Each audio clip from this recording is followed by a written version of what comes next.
Hey, hi everyone. Just want to go over Photopea, the online image editing program we'll be using to edit some pictures. Okay. Photopea, as I said, is an online image editing program, so you don't need to download anything. You can work from it off of the internet. But going a little bit further, you can, once you open it up, while you're on the internet, you can then go offline and still be able to edit and use this program. So Photopea has some good functionality. It is very similar to Adobe's Photoshop program. It's set up in the same way. So one of the things we'll be going over in this video is what the workspace looks like and getting familiar with that. It's got the same icons pretty much. They look the same as what's in Photoshop. So if you know Photoshop, working in Photopea should be no problem. Once you learn Photopea and eventually you maybe want to upgrade to a more professional image editing program, you can do that easily by then switching over to Photoshop. Okay. Photopea is free also, which is a huge advantage for many of us. But if we want it for free, we do have ads. We have this ad space over here. You can pay a fee for Photopea, and that would remove the ads. But I don't believe you get too much other functionality from it. Okay, so let's first start by going over the workspace, and then we're going to show you how to open some images into Photopea.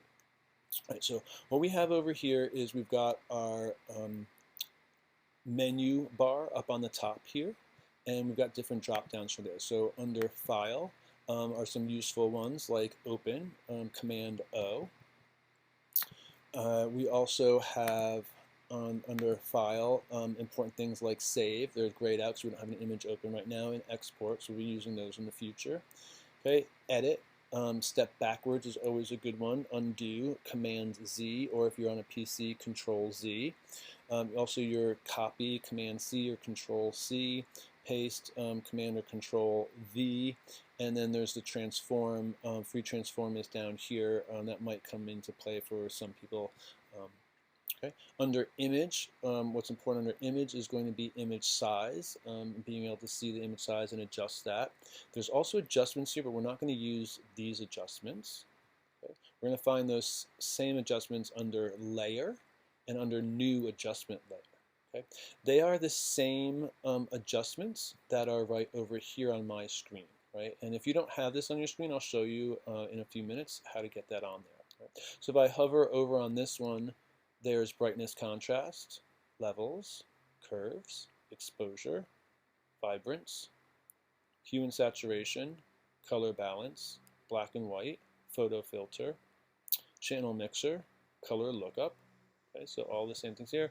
Invert, posterize, threshold, gradient map, selective color, and replace color. Okay. So I find it's a lot easier to click on these icons than it is to go over to my menu and select all of that kind of stuff. Okay. All right, there's also one called Select. I don't know if we'll be using that so much, but that's the options under there. Under Filter also is a bunch of various filters, and we might be working with a couple of those. And then under View is where you can do some zooming, but there's also shortcuts for that. So Command plus will zoom out or magnify. Command minus will minimize it. Okay, or zoom out. I never know which way is zooming in and zooming out. The other thing you might want to have checked on here is rulers, and that'll show up once we open an image to get an idea about size. Sometimes that's helpful to be on there. View. Under window, okay, so the windows are these things over here. They're also referred to as panels. Okay, if you notice over here, I've got a layers, a channels, and a paths.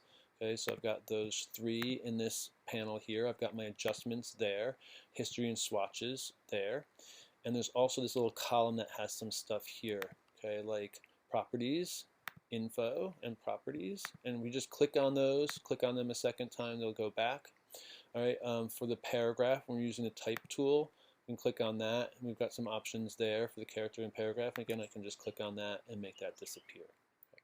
So if we go back to Window, and you want to have all of these checked off. So if you don't have adjustments showing and it's not checked, go ahead and just pull this up, click on Adjustments. That should give it a check mark, and we've got adjustments, and hopefully your adjustments will pop up right there. Okay.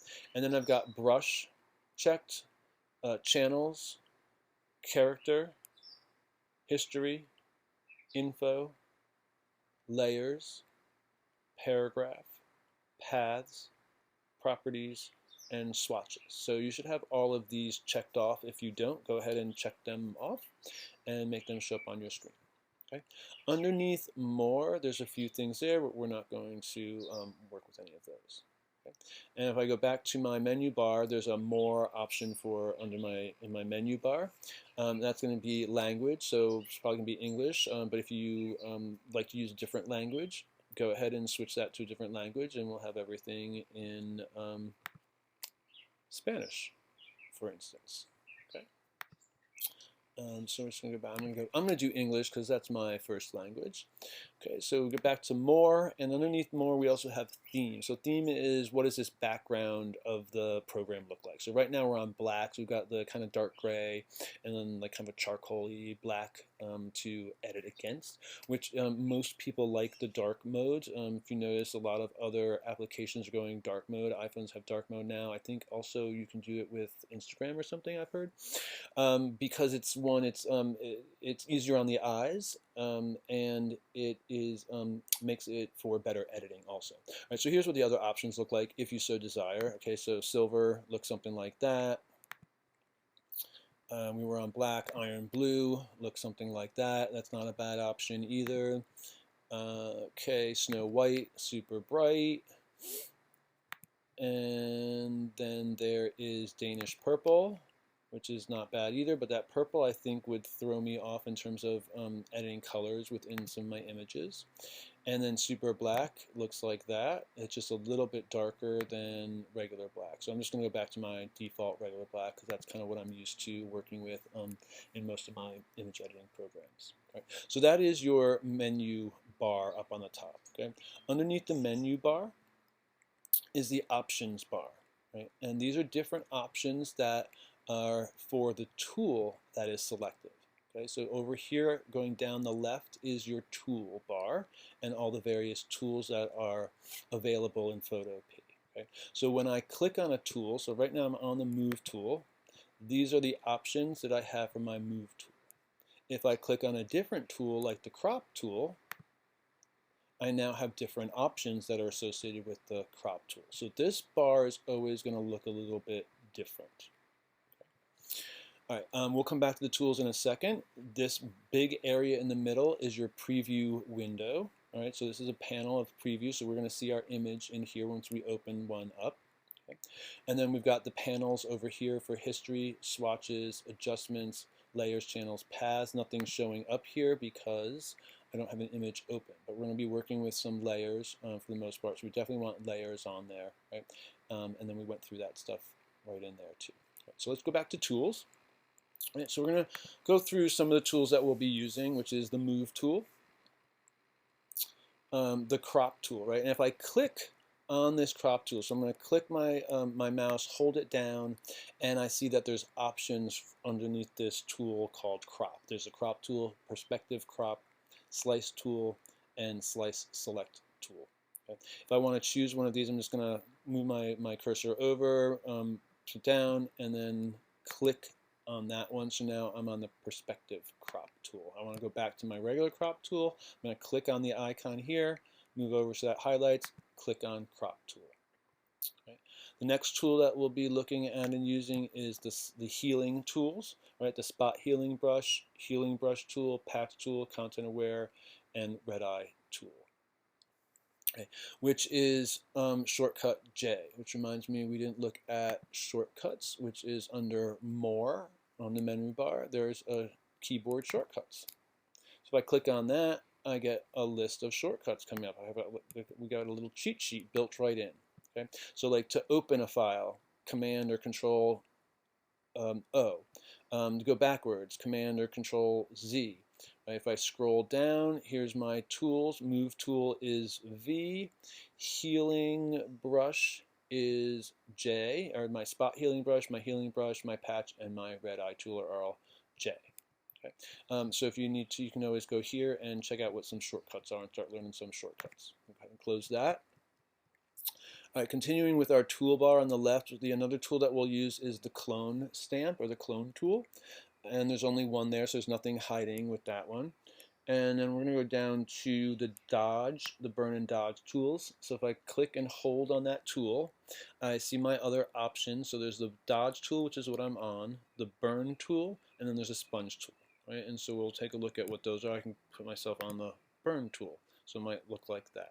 Okay, and the last tool that I think we'll be using is the type tool. And if I click and hold on that, I have a horizontal type tool and I have a vertical type tool. So either way, you'll be using the type tool when you make your final portfolio to put your name, to make a title page of your name and perhaps a title to your portfolio. And you can choose whether you want to do that horizontally or vertically. That's up to you. Right. And then also on our toolbar is our color picker. Right? And this is our color picker down here. Right now, it's telling me that I have black as my foreground color and I have white as my background color. Okay? I can flip those by clicking this little arrow up and to the right arrow, and that flips them. So now I have white as my foreground and black as my background. Okay? If I'd like to change color, so perhaps I'm working on my portfolio and I want my name to be all in green. I'm going to click on one of these, and that pops up my color picker. Okay, I can click anywhere in here, but that's going to give me all reds. So I'm going to click on this little spectrum here and go into some green, and I can pick a green. Let's go with that green there. Right, and I can say OK. All right, telling me my RGB, my reds, my greens, and my blue combos. All right, so notice if I go all the way to white. I'm just going to bring this all the way to that corner. So we go pure white is 255, 255, 255. If I bring this down to black, it's 0, 0, 0. And then I'm just going to go back over here and find a nice green. That's a nice green there. We'll go with that one. Okay. I've got hue, saturation, and the balance. Okay, they're also by their hex numbers here to cut up with color. Each color has its own hex code. Okay, so you're just going to click on here, choose what you want. I'm going to say OK. And now if you notice back over here in my toolbar, I've got green in the foreground. So if I were to use my type tool, for instance, and type, it would come out in green. And then my background color is black. Okay, if I no longer want this color, okay, I can just click on these little mini black and white squares, and that's going to flip me back to black and white, and then I can flip whichever way I want. Okay, so let's go ahead and do that. So I'm going to, or I could change this color. Say, I don't want green. I'm going to want something purple. There we go. Okay to that. So now I've got purple there. Okay, and I can flip them and make purple my background color and black my foreground color. Right, or I can just get back to black and white. Click on the little ones, and I'm back to black and white. Okay, and again, I can flip those foreground. Okay, so let's take a look at how to open a file. And there's a couple of different ways to do that. One is right here when you first open up Photopea. Before you've done anything, we can open from computer. So I could go ahead and just click right on that. And I'm going to bring this up, and it's going to show me my desktop here. So I could choose an image from my desktop if I wanted to. Okay, I can also navigate over to my portable hard drive, which is plugged in here, or a flash drive or something like that. So I don't have to have my pictures on my computer. They could be on a portable hard drive. I can click there. Come on. There we go. And I can go to my pictures folder, and I can pick a picture from there if I wanted to do that. Okay, I'm just going to go back to desktop, and let's pull in a picture. So let me pick that one, say open, and there's my photo there. Okay? And it shows up as a tab right here. Okay? Another option to open is just go to File, go to Open. We're going to bring up the same browser, and we'll open up another file. Just choose your file. Again, you can navigate anywhere you want. If you have things in the cloud, you can navigate to there and find your file to open into Photopea. Okay, so I've got now two files open. I've got this one called Spot Removal, which is showing here, or I can click on IMG 9530, and I can show this one here of the lake. right? So we can have multiple files open at once. You can really only work on one file at a time. I'm going to go ahead and close that one for now. And another option to open, shortcut, okay, Command or Control O, brings up my browser again. I can go back and reopen spot removal, and we're all good there. Okay. And then there's one more way. If you have things on your desktop, so I've got a couple things right over here on my desktop, I could also drag this in. All right, so let's look at how that works. So there's a little caveat to the way that works here. So I'm going to go ahead and close these two. Okay, and I'm here in the very beginning. All right, so if I have nothing open here, I could go ahead and drag in this file here, drop it in the center, and okay, I've got my file open and my little tab up there. Okay. Let's say I want to do that again. I like dragging and dropping. It's fun. So let's take this file and drag and drop that in there.